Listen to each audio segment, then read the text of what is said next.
Okay, so this is the review or the comparison that I know a lot of you guys have been waiting for. Why have I bought two tents the same? The Scarp One Ultra and the Scarp One with the SilNylon fly sheet. So a little bit of brief history first. I've had this Scarp One Ultra now for nearly a year, and honestly the tent love has just never gone away. So about a month ago I then wanted something that was pretty much the same, so I bought the SilNylon version. Now at the moment I have the Scarp One Ultra set up with aluminium poles, so aluminium crossing poles and aluminium arch pole behind me. And for the SilNylon version I decided to go completely carbon, so it's an Eastern Cyclone carbon pole for the arch pole and the 7mm carbon poles for the crossover poles. I'll get straight to it. If I was doing it again, that's what I would actually do. I would go for the carbon pole option, because the carbon pole option actually saves me 210 grams, which is a fair amount of weight saving. Alright, so based on my experience of 4-season tents for one person, these tents tick more boxes than any others. The space, the weight, the strength ratio is phenomenal. Ventilation is the best that I've seen in a 4-season tent, and they represent great value.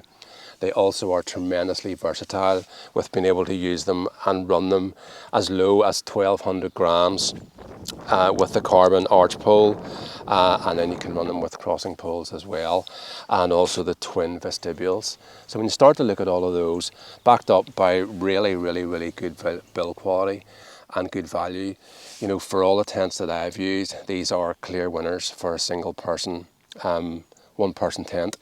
And when I got this one, I liked it so much that I couldn't go out and buy another one. So I sold my Heliburgiano, had a bit of cash in my pocket, and bought this one, and went, as I said earlier, for the carbon pole options, because I can swap inners around, I can swap pole options around, and you know, I have so many components that will fit both tents. So before I sort of go into more of the details of the tents, let's just look at a bit of a comparison. So this is made out of Ultra TNT sailcloth, and the difference between this and SilNylon is that there is zero stretch on this. It just doesn't move, and it makes the tent just, you know, that little bit more stable. Now also this fabric is completely bonded, so you don't have to like seam seal it. And I actually did have to do this, or you can get Tarp Tent to do it, I think for about $30. It's not a big job, but some people just don't want to do it. I don't like the idea of buying a tent that's not completely ready to go and it's not waterproof, so you don't need to seam seal this. The fly sheet on this also doesn't absorb any water. You know, so if you stuck the tent up and it rains, you don't have to get out and retension it, or after your camp you can just give it a real shake or dry it off, and it's completely dry. And if you're going and doing like camp a couple of nights in a row, you're not carrying a wet fly sheet. Now my practical experience of the two, I'm not super convinced either way. I do really like it, and it does feel very special. But the SilNylon is also pretty good, you know. So it's a tough one, and I think when you look at the actual weight of the tents, there are other ways that Tarp Tent make this tent lighter. It's not necessarily from the actual from this fabric. I do like it. It does feel special, but there is a little but there. You know, it is more expensive, and for me, seam sealing isn't personally an issue, and also the fabric stretch and absorbing water, it's not really that much. It's not really an issue, you know, either. So it's really up to you, you know, fabric wise. If I had to sell one of them, I don't honestly know which one I would sell. I really don't. It's just maybe just too early days at the moment. So the other area where there's a major difference in the two tents is that this floor on the standard Scarp is a 30D, whereas the floor on the Ultra is a 20D. Now, that obviously helps the Ultra be a bit lighter. For me, I actually, I prefer this floor. I sort of feel with the 20D floor, based on my experience of being used to floors on the likes of Heliburgs, which are between 70 and 100 denier thick, I just feel a bit uncomfortable using the 20D on its own. Now, I have no evidence of having any issues with it, but I just feel a bit uncomfortable, and I've been using a footprint with the other tent. Whereas with this one here, you know, even though I suppose it's 50% thicker, it just feels much more substantial. And for me, you know, I definitely prefer the inner of this tent to the inner of the Scarp 1 Ultra. So what I'm going to do now is I'm just going to go through some of the actual features of these tents. You know, that it's part of the video, because I said in the video title, you know, why have I bought 2 tents? I think these tents are just so good. So that's the main reason. So here I'm just going to look at vestibule options. So you obviously have 2 vestibules in this tent, one on either side. They're not super big as they are, but you can adjust them just with this kind of toggle here. I still haven't actually worked out just how to do that. And that just allows you to do the same on both sides, you know, allowing you to have a really big vestibule. So the flexibility of this is absolutely fantastic. I also say that 2 vestibules are better than 1. It's just it allows you to sort of use a tent in different conditions. So if the wind direction or that changes, you know, you have the ability to use the 2 different vestibules, and also you can store gear in one and use the other one for cooking or whatever you want. So the interior space in this tent is amazing. I mean, I've got the camera pushed back, and you can see just the room that I have. I mean, right around my sort of head and shoulder area. The vertical ends just give me so much height and just so much more usable space. And on either side here, you know, I've got like this much, and this is a regular wide pad at 25 by 72, and seated up. You know, I'm 6'1". I'm sort of out of the camera now, but let's just see if we can adjust it.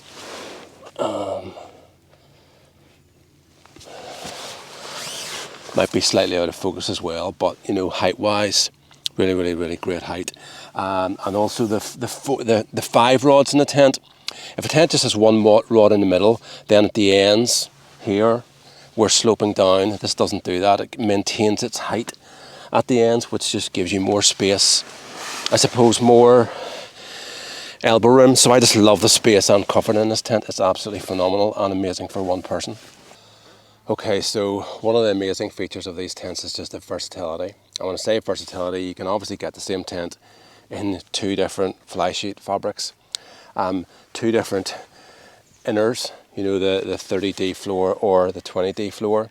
You can get mesh inners, and you can have a full set of carbon or aluminium poles.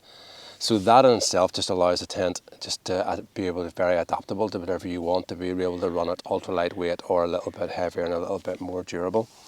But when I say versatility, then it's also about the design of the tent. You know, so 2 vestibules, I think I mentioned that before, and then a crossing pole setup. You know, you can run this arch pole on its own or a crossing pole, so it can be an arch pole tent or a dome pole tent. And incidentally, when it's set up in crossing pole configuration, it is actually freestanding. Freestanding, I'll just say this, really doesn't do it for me, but I know a lot of people it does, and I accept that. That's fair enough. Another minor difference is that the poles here on this go into like a brass eyelet. It's on the standard one, and on the Ultra here, it's got a little pocket. I've no idea why. I can't see any functional difference in the 2, and I'm happy enough with either, to be honest. So the ventilation on these tents is just phenomenal, particularly for a 4-season tent. So as an example of attention to detail, you can, here just at the entrance, you can loosen off this buckle, and then you can slide this up, and there's a little hook here which you can pop this around, and that just allows you a greater space, you know, at the bottom of the fly sheet, you know, for great ventilation. At the ends of the tent, you've got a zipper here which you can undo and then pop this on like this, and that gives you ventilation here as well. And the inner is like a 2/3 inner or a 3/4 inner, so it's solid up to here, and then it's mesh, so that gives you really good ventilation in here too. And finally, which is actually a pretty big one, the fly sheet on this tent doesn't actually come right down to the ground.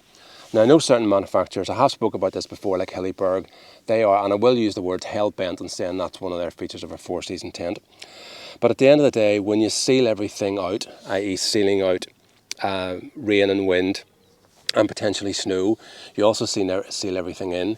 And when you don't have space or ventilation at the bottom of the tent, you then have to try out other more complicated ventilation options like hoods with vent covers, and they also have problems in wind, blow and rain, as a lot of you know. A lot of manufacturers, particularly the American manufacturers like North Face, Mountain Hardware, do not have fly sheets that come right down to the ground. This has got what's called, I think it's a cantinery cut, so there's a slight arc on it, and I think this is just perfect. It gives you more than enough protection. You can stake it out here, but it also gives you airflow and ventilation, and that makes a big difference to the ventilation with no real detriment to performance. I mean, if you're using this in snow, do you know what? You're going to pile a little bit of snow onto this anyway to seal it off if you need be, if spindrift's an issue, and you always have that option. Alright, so one of my favourite, or in my past, one of my favourite subjects on 4-season tents was weather resistance. And unfortunately for you guys, I haven't had either of these tents out in anything over 40 miles per hour. But I've had this one out in pretty much 40 miles per hour, and the standard Scarp out probably in about 30. And they both are incredibly stable. The Ultra fabric here just makes this arch pole just so stable. Now, I was obviously aware of that, and then when I bought the SilNylon one, I kind of thought I might be disappointed, but I'm not. When you try to push against this arch pole, because of the way that it's guyed, it's incredibly strong, so that makes the tent, really strong from the sides. And then on the ends here, as I mentioned before, you have 3 poles here. You have 2 poles coming up, and then you also have this one coming down. And the ends of the tent are also really strong. So in respect of any difference, yeah, this one has the edge, but I wouldn't say there's a massive difference. And if you're going to be out in conditions where one of these would fail and the other would be okay, I don't really know that you want to be out, and it's not something that you're going to be doing frequent and often. I sold my Hilleberg Yano because I sort of thought, you know what, I'm not really sure that I want to be camping in 60 mile an hour winds anymore, but I'm happy enough maybe to go out in 45, 50, and these guys here, in my opinion, from what I have done, will easily handle that amount of wind. Snow loading, pretty vertical on the walls. The crossing poles here, I mean, they're going to perform really well in snow. This is very vertical. This is quite vertical, so the snow is just going to fall off it. And when you add the crossing poles to the roofs of these tents, both roofs are exceptionally strong, and that just gives the arch pole really good support as well, because when the wind hits this, it pushes down on it, and that puts pressure on the top of the arch pole. So before I go on to my final thoughts, I want to talk about one last issue, and that's really just pack size. Now, all of the Scarps pack long and thin due to the rods at the end, and I know some of you guys don't like that, but as I mentioned before, there's one detriment to the rods at the end, the fact that they are long, and that's the pack size, but there are 2 gains. You really seriously massively gain in interior space, and you also gain in the strength that they actually have. So 2 gains for 1 loss, in my opinion, is definitely the way to go. I didn't like the long packing to begin with, that I have to pack it vertically in my rucksack, but you manage it, and now it doesn't cause me a second thought. I just pack slightly differently. I still get everything in. There's the same amount of space. Alright, so now it comes down to the hardest bit of this video, and look, if you've got this far, I really appreciate it. Do me a big favour, please like the video, if you like it of course, and please subscribe to the channel. It really helps me out, and I'd be very interested in your comments. You guys know that I'll give you a detailed reply, so if you have anything that I haven't covered in the video, fire it down in the comment, or just give me some feedback on the video. So look, the easy thing to get out of the way first would be pole choice. Personally, I would go for the carbon pole options. Actually, they feel pretty well made. They might be a little bit more delicate, but they'll save you 200 odd grams. And if you're going to be out in conditions where you would need the aluminium poles over the carbon poles, yes, I don't know if you're going to be out in conditions that often like that. So I certainly have went for the carbon poles and have no regrets. And if I was buying it again, that's what I would do. Right, there are pros and cons with everything. And I am still honestly just really, I'm scratching my head because I honestly am very undecided. This fabric it's not a wonder fabric, but it does feel a little bit special. There's no doubt about it. You sort of feel that you have got something next generation, because a lot of the properties here will be similar to DCF or Cuban fibre. But the SilNylon, you know, after buying this one and then buying this, my thoughts were, when I'm going to buy a SilNylon one, you know, am I actually going, am I making a mistake? Am I going to be disappointed? But I'm not. I still really like it. The seam sealing issue doesn't bother me, and the wetting out of the nylon fabric doesn't bother me, and it packs down slightly smaller. So it's really up to you in respect of the features that you, and the attributes that are important, more important or less important to you.